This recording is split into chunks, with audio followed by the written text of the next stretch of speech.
Bismillahirrahmanirrahim.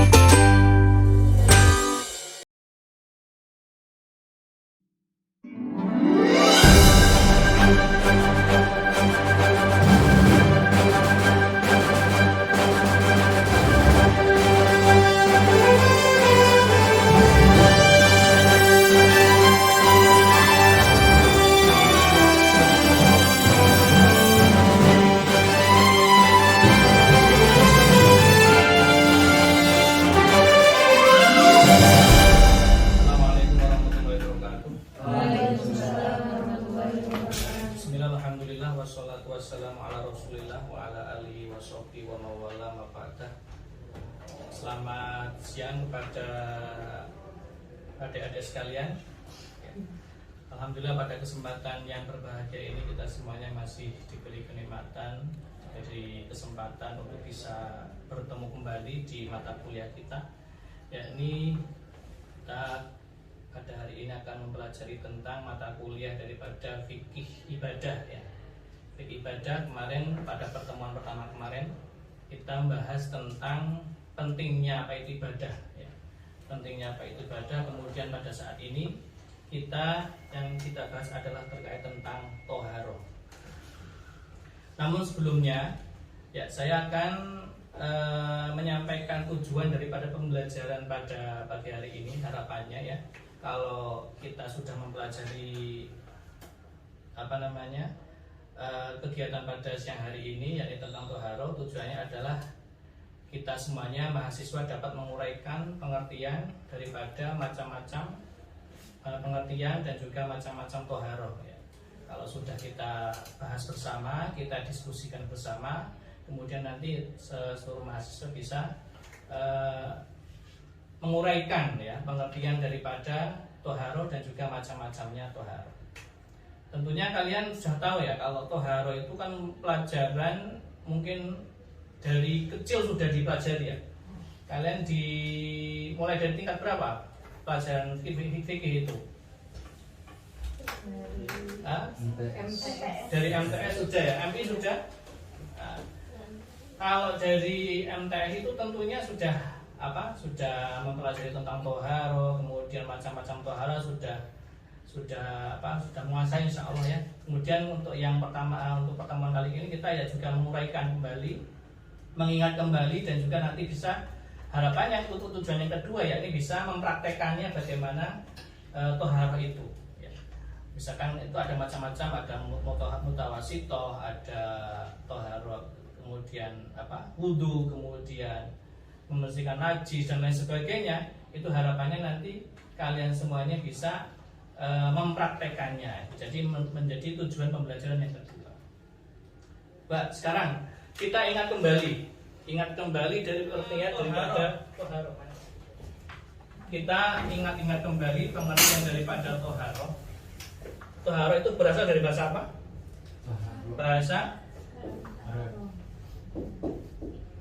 Berasal dari bahasa Arab. Apa itu artinya toharoh? Bersih, suci ya. Toharoh itu artinya adalah suci. Kalau menurut bahasa itu toharoh adalah artinya bersih atau suci. Oh ya, silahkan. Kemudian untuk secara istilah, mungkin ada yang bisa menyampaikan pengertian daripada toharoh? Ada? Anggit? Itu Secara istilah bentuk mensucikan diri yang tata caranya itu ada dalam ilmu fikih seperti dengan cara berwudu ya, ataupun bertayamum ya, boleh ya. Jadi kalau menurut istilah itu, kalau saya sampaikan ini sebenarnya tidak ada slide-nya ini, sudah ada slide-nya ya.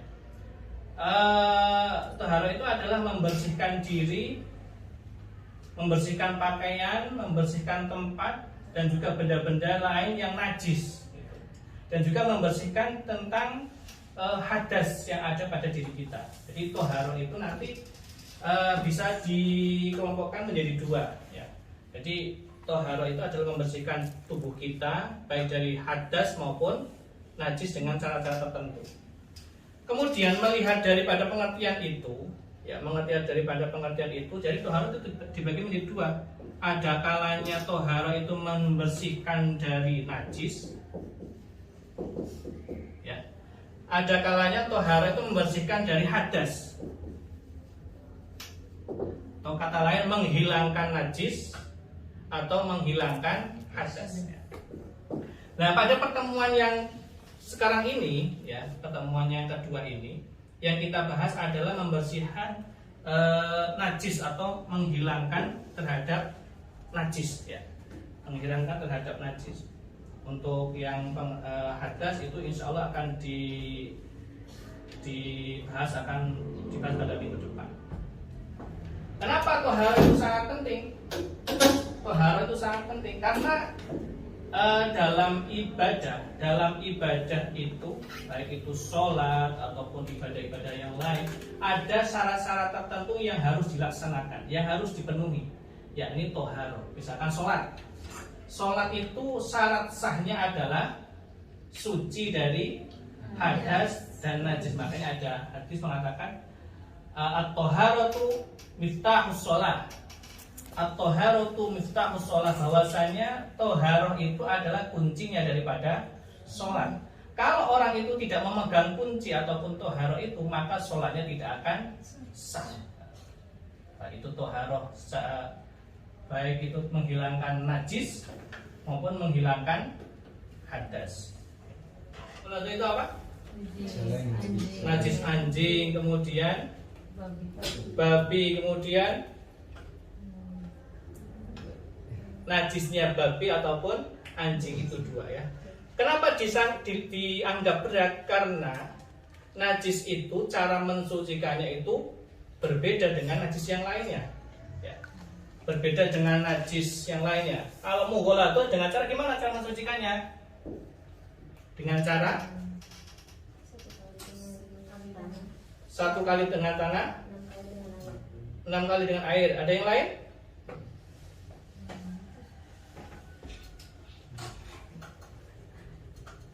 Gimana? Satu kali tanah, 7 kali air, berarti 8 kali. Ya. Gimana?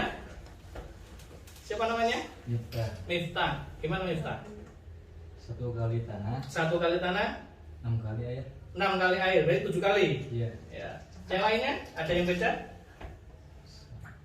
Gimana caranya membersihkan najis mughaladhah? Sama. Jawabannya sama. Sama yang mana? Sama yang mana ya? Ya. Gini, membersihkan najis mughaladhah itu adalah cara mensucikan yang paling sulit, yang paling berat dibanding dengan mensucikan najis yang lainnya. Kalau mughaladhah itu dengan cara yang pertama adalah menghilangkan, ya. Semua najis itu harus dihilangkan, baik dari warna, bau, dan juga rasa. Itu harus hilang terlebih dahulu. Misalkan ini baju saya terkena senggolan anjing ataupun jilatan babi. Babi nggak jilat, ya, anjing. Misalkan terkena ini, nah ini dilihat dulu apakah itu ada bekas jilatannya atau tidak. Ada bekas jilatannya atau tidak. Kalau masih ada bekas jilatannya, maka harus dihilangkan jilatan ainiyah, istilahnya itu adalah ainiyah, bentuknya. Jilatannya masih ada, berarti harus dihilangkan dulu. Kalau misalkan di bau masih ada, dihilangkan dulu. Kalau masih ada warnanya kelihatan, berarti harus dihilangkan terlebih dahulu. Betul, seperti tadi, menghilangkan najis mughaladhah itu dengan 7 kali basuhan, salah satunya menggunakan tanah, ya, dicampur dengan tanah. Akan tetapi penghitungan 7 kali itu dimulai dari setelah hilangnya bentuk, rasa, warnanya itu tadi. Warna, bau, dan juga rasa itu harus hilang. Kalau sudah hilang, baru itu dihitung satu. Nah, saya ulang lagi, menghilangkan najis mughaladhah itu harus sudah hilang terlebih dahulu daripada bentuknya, baik rasa, warna dan juga baunya. Kalau sudah hilang, baru dihitung 1. Jadi menghilangkan najis mukhofafa itu dengan 7 kali basuhan. Salah satunya menggunakan tanah. Nah itu ketika sudah 1 kali basuhan, terserah kalau mau memasukkan tanahnya itu nomor 1, nomor 2, nomor 3 atau nomor 7 dipersilahkan, tidak masalah. Yang penting salah satu 7 basuhan itu dicampur dengan tanah. Yang namanya membasuh itu kan cuma disiram saja, sor gitu. Saya tadi udah bawa mana? Ini misalkan ini adalah air dan ini adalah yang terkena najis, dibasuh, namanya basuh itu disiram 7 kali. Beda dengan usap. Kalau usap kan begini, kayak kalian yang cewek-cewek itu pakai bedak kan diusap-usap itu kan ya, nggak dibasuh ya. Dibasuh pakai bedak kan disiram.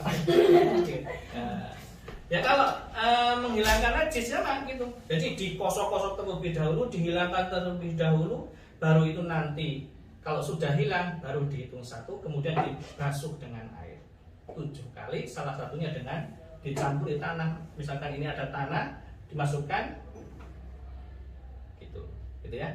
Bisa pahami? Nah itu adalah najis bagi si bayi itu, yaitu yang belum makan apa-apa ya syaratnya.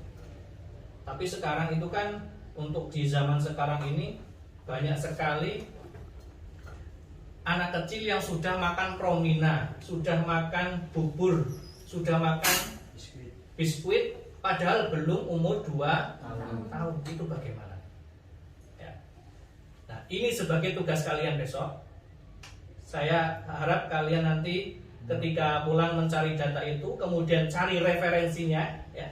Cari referensi daripada itu, kemudian nanti dikasihkan ke saya, ya, dalam bentuk baik itu makalah, rasa, ya, bau, kemudian warnanya.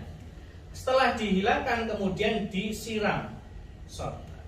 Misalkan ini di sini ada najisnya, kotoran, kemudian tisu, tisu.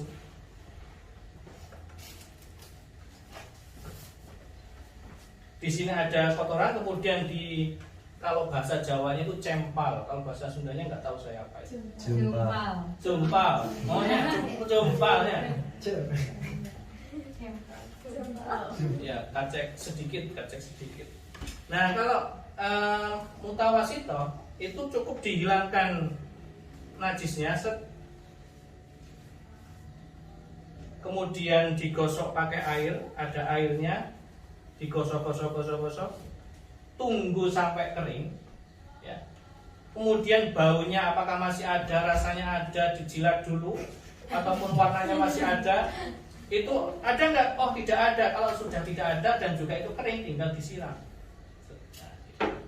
Jadi cara menghilangkan najis mukhofafa dan lainnya itu diubah dulu menjadi hukmiyah, najis hukmiyah. Kalau najis hukmiyah itu adalah najis yang tidak terlihat oleh panca indera. Bekas najis tapi tidak terlihat oleh panca indera itu namanya najis hukmiyah. Selama ada bekas najis tapi kok belum dibasuh dengan air, itu hukumnya adalah najis. Mungkin dari sini ada yang tanyakan, silakan.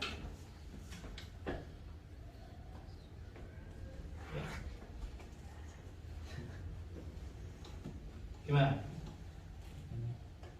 Tidak ada? Cukup ya, sudah paham ya? Jadi harapannya kalau kalian nanti sudah bisa sudah mempelajari ini, nanti kalian nanti bisa menguraikan apa itu toharo dan juga macam-macamnya toharo.